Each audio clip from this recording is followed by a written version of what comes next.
গত ৩ দিন ধরেই সাবেক ভূমিমন্ত্রী সাইফুজ্জামান চৌধুরী জাবেদের মালিকানাধীন আরামিড গ্রুপের বিভিন্ন নথি ও দেশ বিদেশের সম্পত্তি সংক্রান্ত রেকর্ড উদ্ধারে অভিযান চালাচ্ছে দুদক।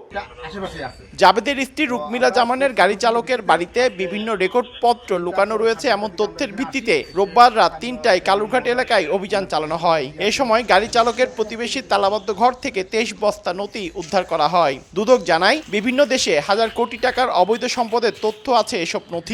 সেই সঙ্গে কম্বোডিয়া, ভিয়েতনাম, থাইল্যান্ড, মালয়েশিয়া ও ভারতে সম্পদের তথ্য পাওয়া গেছে বলে জানিয়েছে দুদক। অভিযান চালায় আমরা দেখি যে একটা ঘর তালাবদ্ধ গত ৩ দিন ধরে, সেই ঘরটা খোলা হচ্ছে না। পরে আমরা তালাটা স্থানীয় লোকদের সহায়তা ভেঙে ভিতরে গিয়ে ২৩ বস্তা আলামত পাই।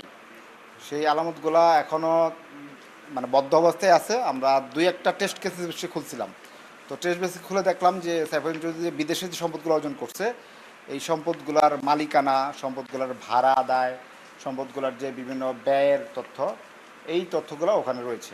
এদিকে গত ২৪শে জুলাই দুদকের প্রধান কার্যালয়ের উপপরিচালক মশিউর রহমান, সাবেক ভূমিমন্ত্রী ও তার স্ত্রী সহ ৩১ জনের বিরুদ্ধে ইসিবিএল থেকে ২৫ কোটি টাকা আত্মসাতের অভিযোগে মামলা হয়। সেই মামলায় সাইফুজ্জামান চৌধুরী জাবেদের বিরুদ্ধে রেড নোটিশ জারির আবেদন মঞ্জুর করেছে আদালত। দুর্নীতি দমন কমিশন বিশ্বের বিভিন্ন দেশে তার বিরুদ্ধে ৫৮২টি ফ্ল্যাট ও বাড়ির অনুসন্ধান তথ্য পায়।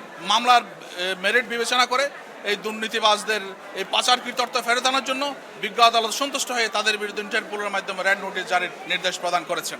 এর আগে বুধবার রাতে চট্টগ্রামের আগ্রাবাদ থেকে জাবেদের অর্থ পাচারের সহযোগী আব্দুল আজিজ ও সম্পদ দেখাশোনার দায়িত্বপ্রাপ্ত আরামিড গ্রুপের এজিএম উৎপল পালকে গ্রেফতারের পর রিমান্ডে জিজ্ঞাসাবাদে ২৩ বস্তা নথির তথ্য পায় দুদক।